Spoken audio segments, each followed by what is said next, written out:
In the golden era of analog, imperfections were accidents, crackles on vinyl, grain in film, breath between notes.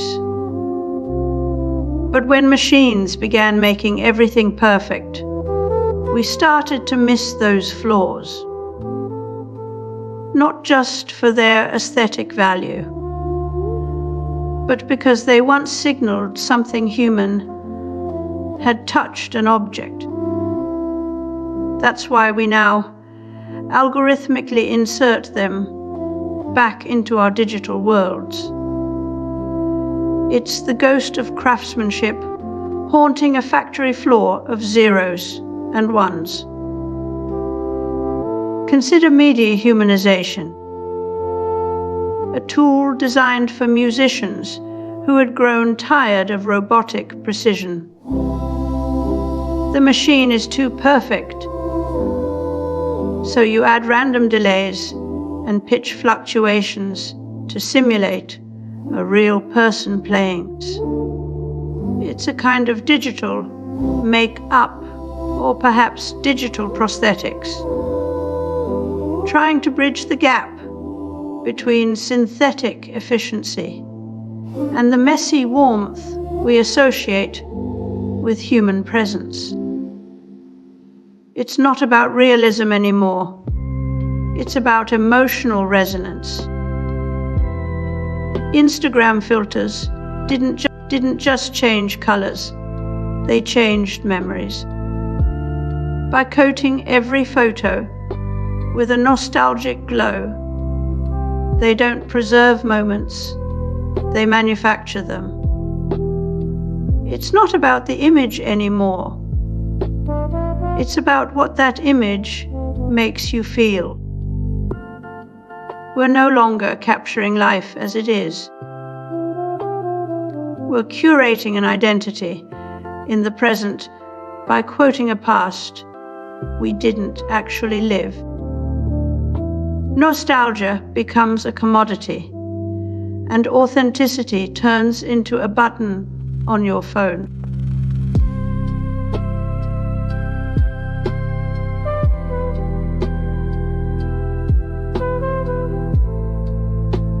We trust what feels old before we ask if it is true.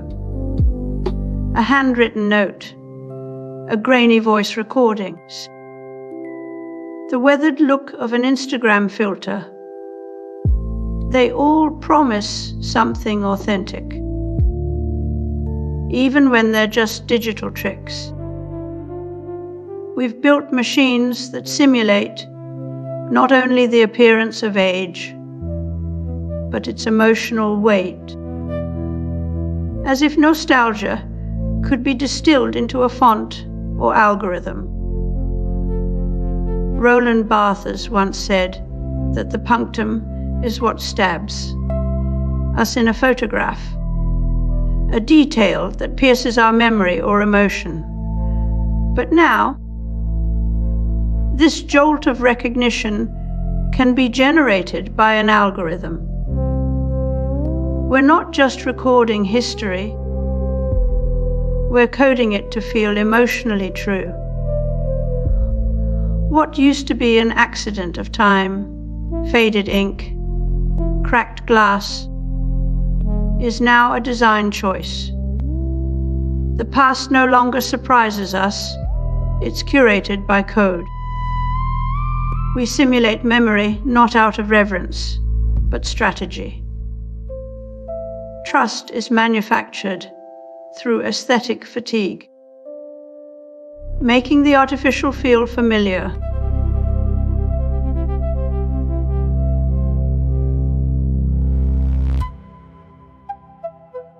Google had their Google I/O event today, and they just announced what they're calling the biggest upgrade to search in over 25 years. And after going through every single thing they shared, I can tell you this isn't the usual incremental stuff. There are features in here that genuinely change how you will search and shop online from now on. From today's Google I/O 2026, I had two huge announcements that I felt are going to matter for you day to day. A complete rethink of search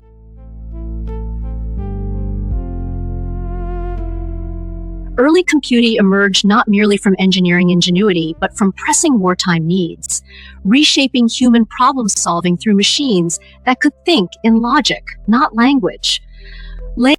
Let's talk about Chris Potter. Not the saxophonist, but a name you won't find in any liner notes or credits, just embedded deep in the DNA of early MIDI systems.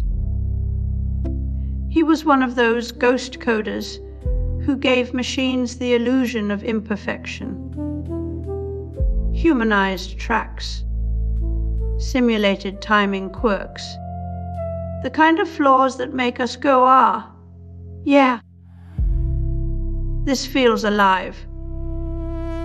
But here's the twist. He didn't do it to capture the soul of an artist. He did it to sell authenticity as a product. And in doing so, he helped launch a quiet, didn't just change how we made music. It changed who we were in relation to the machines. No longer passive tools, these systems became partners. But they weren't there for us.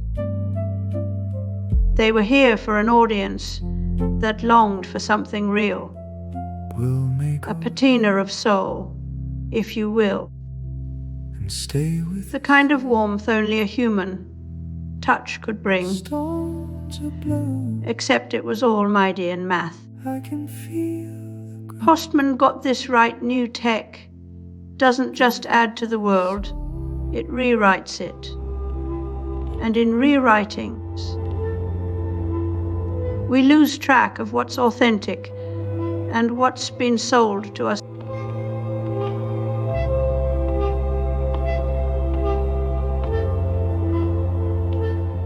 We have a new human being, and that's Chris Potter of Memetics Corporation, a new synthesizer, the Yamaha DX100, and a new computer, the Commodore Amiga.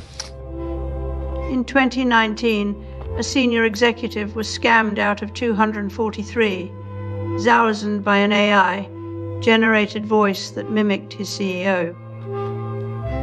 It wasn't just the sound, it was how it sounded. The emotional cues were right: urgency, authority, the subtle lilt of trust we expect from real people.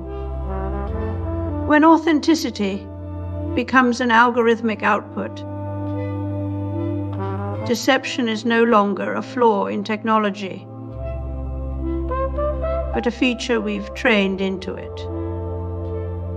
When a machine convincingly fakes the emotional texture of human communication, we are no longer just deceived, we become destabilized. Our instincts for truth were evolved to detect patterns in faces and voices. Now those patterns can be spoofed with precision that outpaces our ability to adapt. Neil Postman warned that when technology becomes the dominant metaphor for human activity, we lose confidence in our own judgment.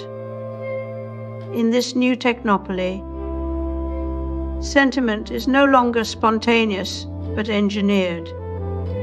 The last vestiges of authenticity, voice, expression, even memory, are now assets to be mined and simulated.